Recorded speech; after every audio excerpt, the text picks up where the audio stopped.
Hey guys, I hope you are enjoying your lunch. We are back with another episode of our Rehab Your Life Lunch and Learn series. And so I figured that I would get on here and present to you today the 10 benefits of practicing mindfulness. Mindfulness is one of those things that a lot of people have heard about, but they don't know very much about.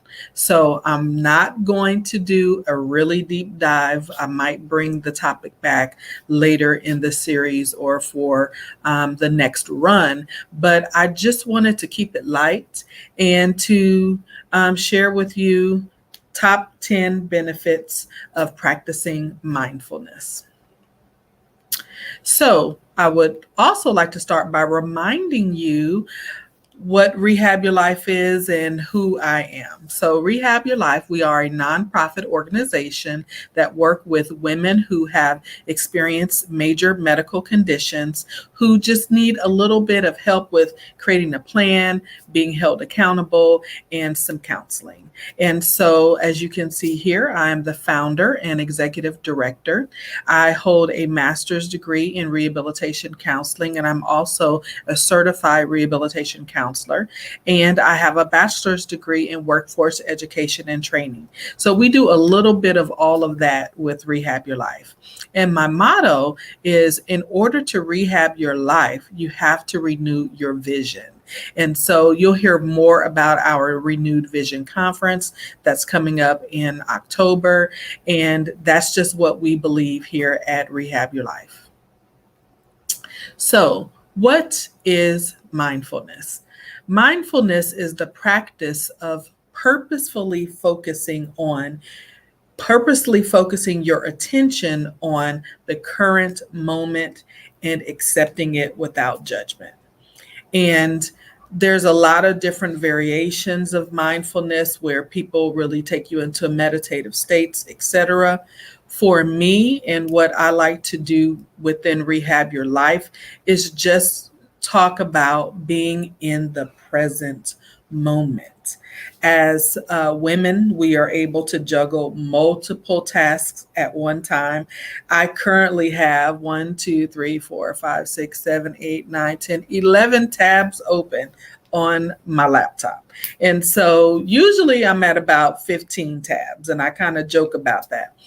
And so I've had to learn through experiencing some medical challenges myself that I have to close all of those tabs mentally and focus on the one thing that's in front of me or the one person that's in front of me talking. And I know you've probably been there before if you're a parent like me and you're busy and the child comes and says, "Hey, mom, can I get the keys and go down the street?" And you're like, yeah. And then all of a sudden your mind goes, "Wait a minute, what? You want my keys? Where are you trying to go?" And so that's you were not being mindful and in the moment and presently speaking to your child.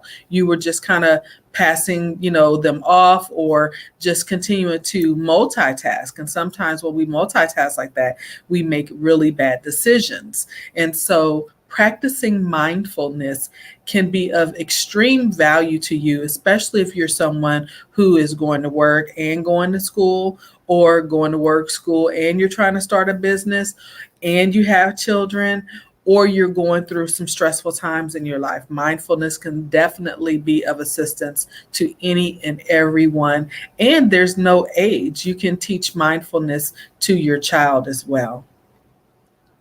So, like I said, I'm not going to go really deep. I am going to possibly bring this back as another presentation, but we're at the very beginning of our series. This is episode number 3, so I'm trying to still keep it light.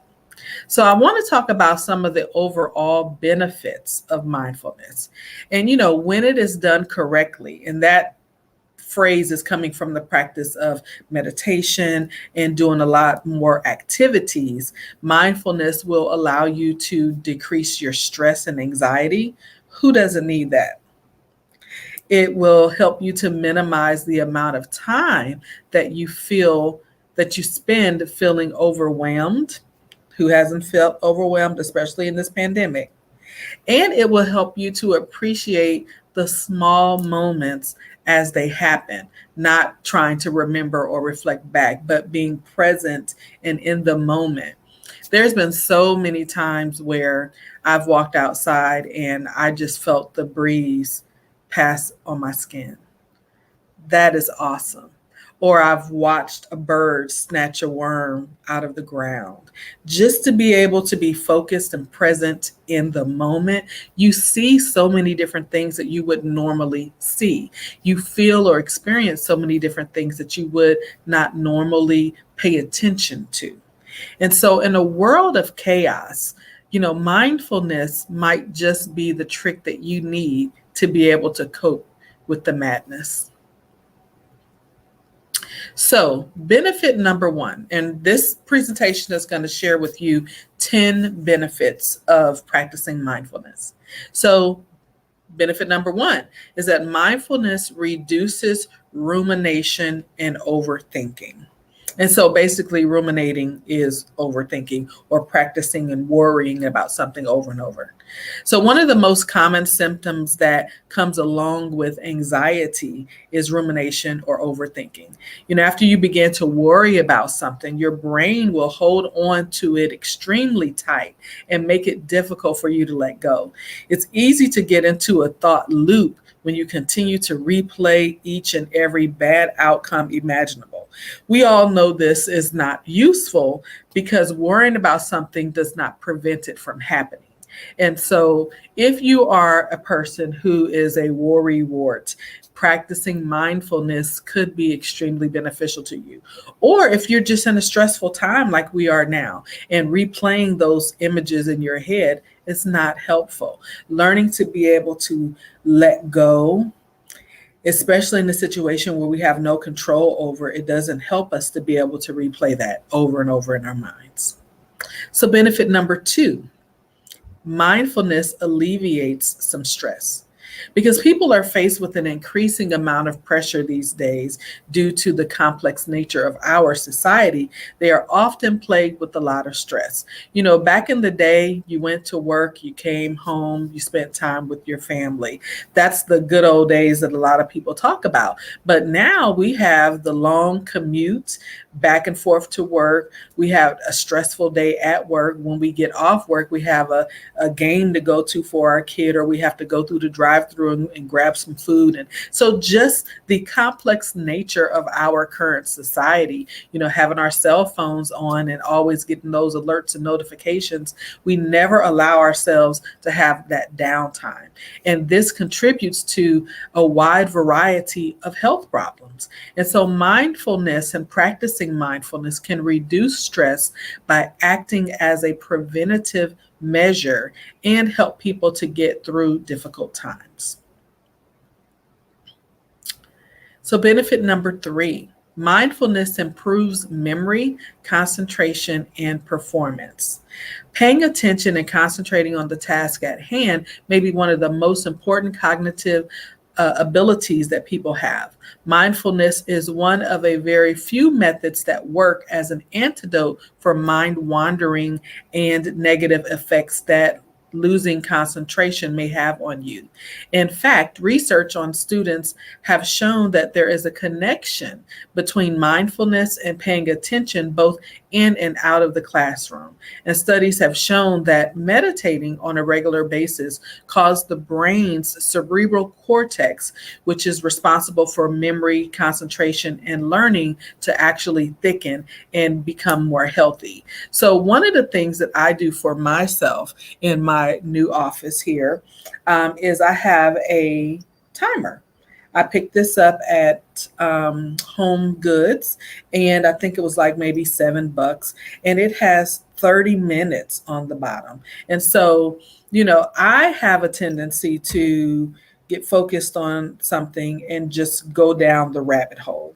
And you probably know what the rabbit hole is. And so, but I also have other things that I need to do during the day.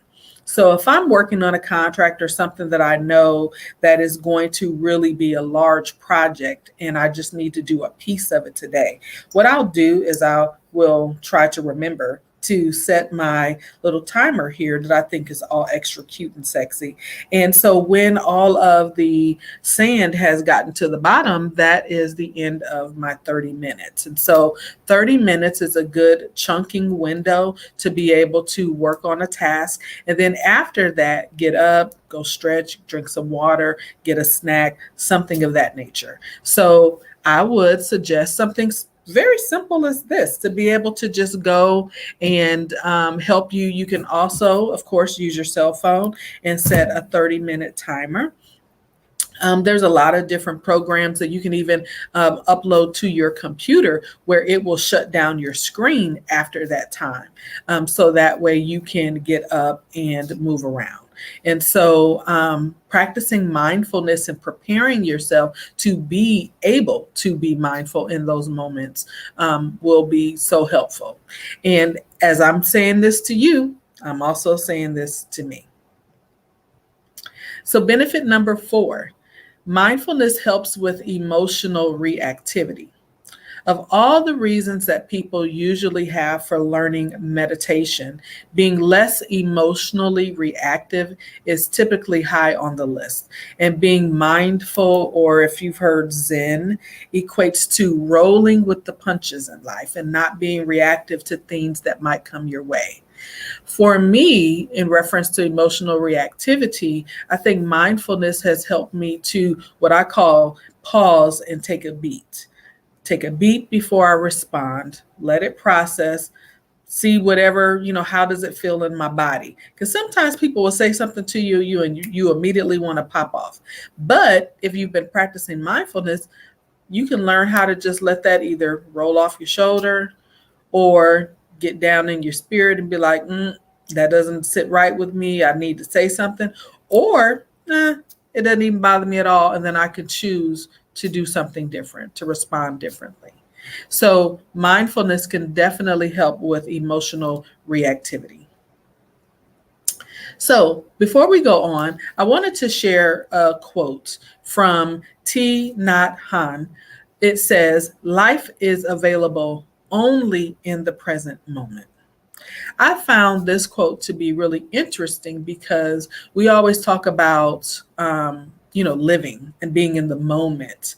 But if we're always so fast paced and we're moving, we don't, at the end of the day, we don't feel like we've accomplished as much as we would like to have accomplished. We don't feel like, we feel like life is kind of passing us by. I know I've recently said that before, like it's time, sped up, because before I know it, it's like 4:30.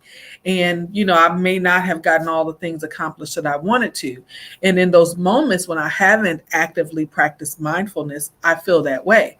But if I've practiced mindfulness throughout the day, I have experienced the day because life is available only in the present moment. So if I'm talking to someone, I am authentically engaged with that person.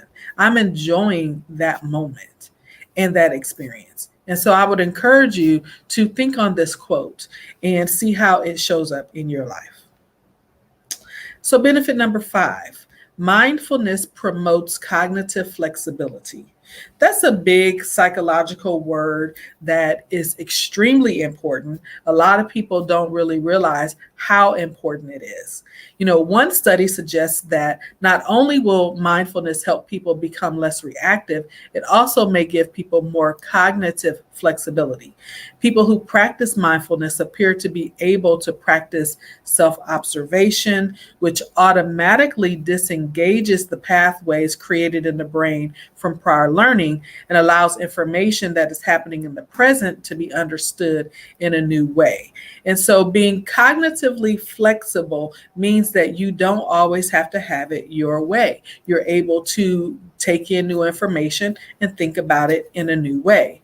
Meditation also activates the part of the brain that is associated with adaptive responses to stress, which corresponds to a faster recovery to a baseline train of thought after being negatively impacted. And so this is so important, especially dealing with medical conditions. If you have had some type of trauma where it has impacted your brain, and being able to flip from one aspect to another and not be so rigid and that it has to be this way and you can only think about it this way. Cognitive flexibility is so important. And so practicing mindfulness promotes cognitive flexibility. I know that was a lot. So, like I said, I wasn't going to go too heavy, but that one is so important. So, benefit number 6, mindfulness creates happier relationships.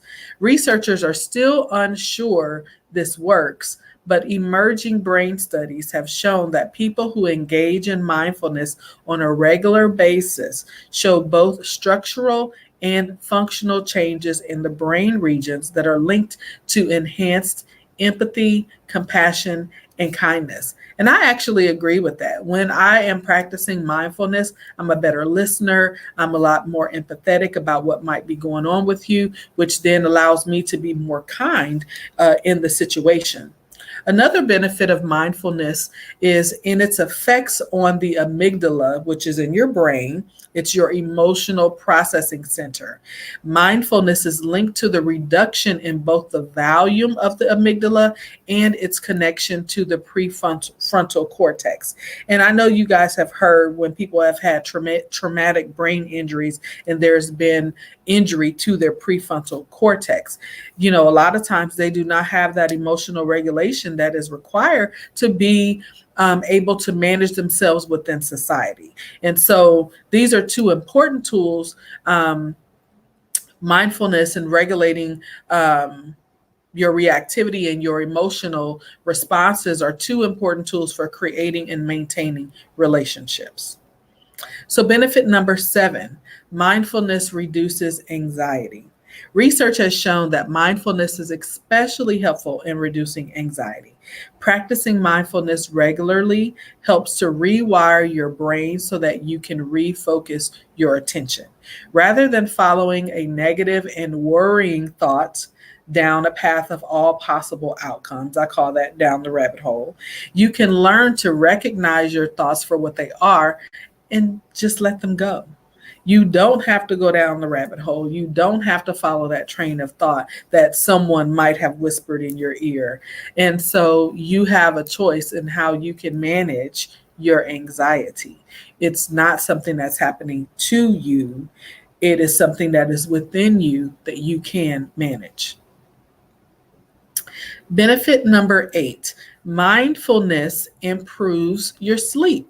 The relaxation response that your body has to mindful meditation is quite the opposite of the stress response.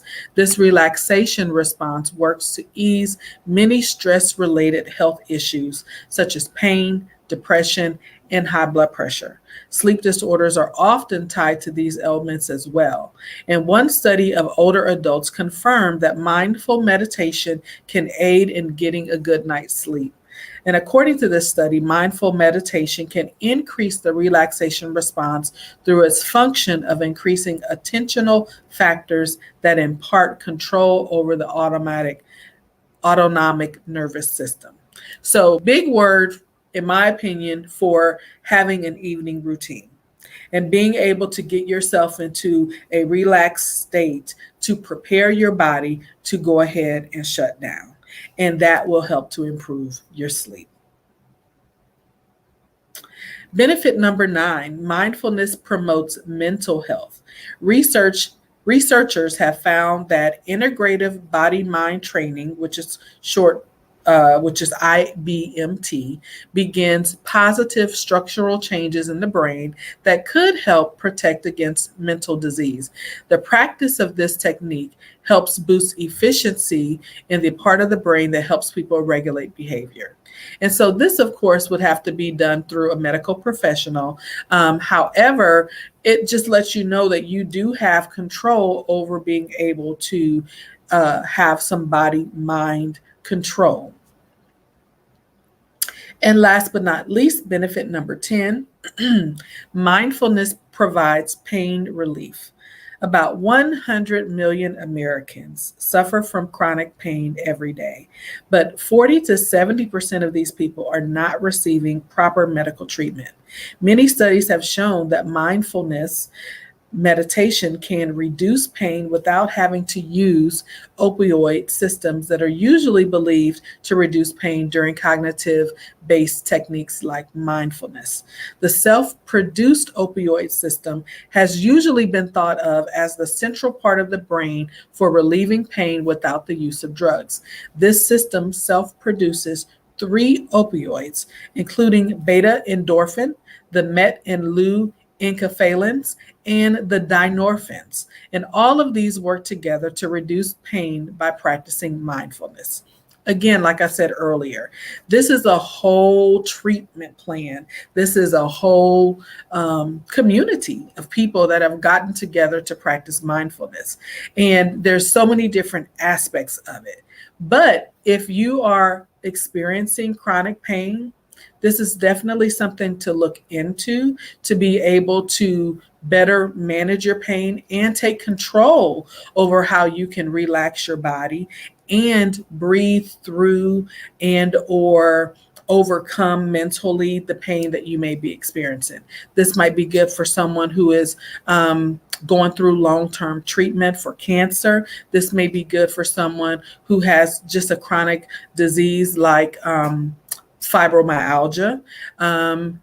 Mindfulness is a very powerful tool. It can help you in managing your day to day as well as your overall medical situation.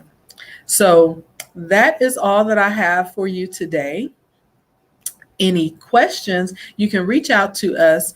We are located in Houston at 7171 Highway 6 North, Suite 116.